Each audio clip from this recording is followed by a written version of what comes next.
আমার এখনো মনে আছে যে আমি আমার স্ত্রীকে নিয়ে রাস্তায় রাস্তায় বাড়ি ভাড়া খুঁজতাম এক সময়। মানুষ আমাদেরকে বাড়ি ভাড়া দিত না। বিশ্বাস করছে না? কেন দিত না? কারণ আমার গায়ে সুন্নতি লেবাস ছিল আর আমার স্ত্রীর গায়ে খাস পর্দা ছিল। বাড়ি ভাড়া দেওয়ার আগে খুব গড় করে প্রশ্ন করতো, কোথা থেকে আসছেন, কি দরকার, কোথায় চাকরি করেন, কি করবেন, মানে আতঙ্ক একটা।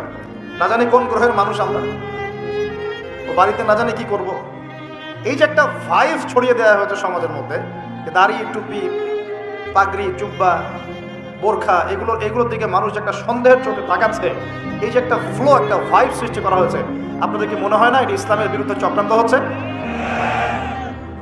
দাড়ি, টুপি, পাগড়ি, জুব্বা, বোরখাওয়ালা মানুষটাই সারা দুনিয়ার সব অপকর্ম করে বেড়ায়।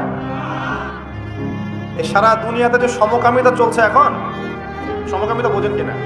ছেলে ছেলের সাথে জেনা করতেছে, নাউজুবিল্লাহ, আর মেয়ে মেয়ের সাথে জেনা করতেছে এই যুগে। খবর কতটুকু রাখেন জানি না। এইগুলো কি মুসলিমরা ছড়াই দিছে?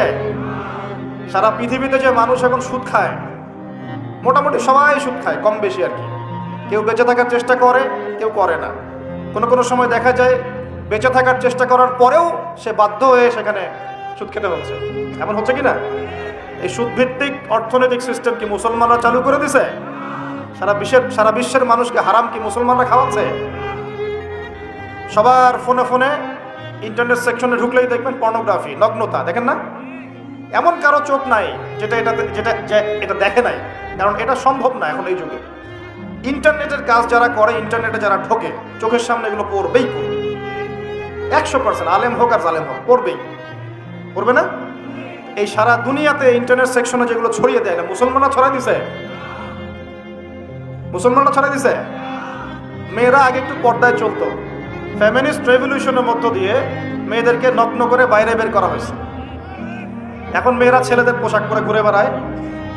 হ্যাঁ, সমাজের মধ্যে এই সমস্যার কারণে জেনা বাড়ছে, পরকীয়া বাড়ছে, ব্যভিচার বাড়ছে, ধর্ষণ বাড়ছে। এই সমস্যাগুলো মুসলমানরা তৈরি করে দিছে। আমরা আগে শিখতাম কোরআন এবং সুন্নাহ কেন্দ্রিক শিক্ষা, এখন শিখতেছি পশ্চিমা ধাঁচের শিক্ষা। এই শিক্ষা কি মুসলমানরা চালু করে দিল? আগে আমরা আল্লাহ পাকের জমিনে আল্লাহর খলিফা ছিলাম। আল্লাহ পাক দুনিয়াতে আমাদের খলিফা করে পাঠান নাই? সূরা বাকারার প্রথম দিকে আছে না, আদম আলাইহিস সালামকে আমি সৃষ্টি করেছি কি জন্য? আমার খলিফা হিসেবে। ওয়া ইয ক্বালা রাব্বুকা লিল মালায়েকা ইন্নী জাঈলুন ফিল আরদি, খলিফা শব্দ কোরআনে নাই। তাহলে আদম আলাইহিস সালাম এই দুনিয়াতে কার খলিফা? যে আল্লাহর খলিফা, সে আল্লাহ পাকের হুকুম আহকাম চালু করবে নাকি নিজের মন গড়া বিধান চালু করবে? যে আল্লাহর বিধান দিয়ে চলে সে আল্লাহর খলিফা না? আর যে আল্লাহর বিধান বাদ দিয়ে চলে সে কি আল্লাহর খলিফা? আর শয়তানের খলিফা?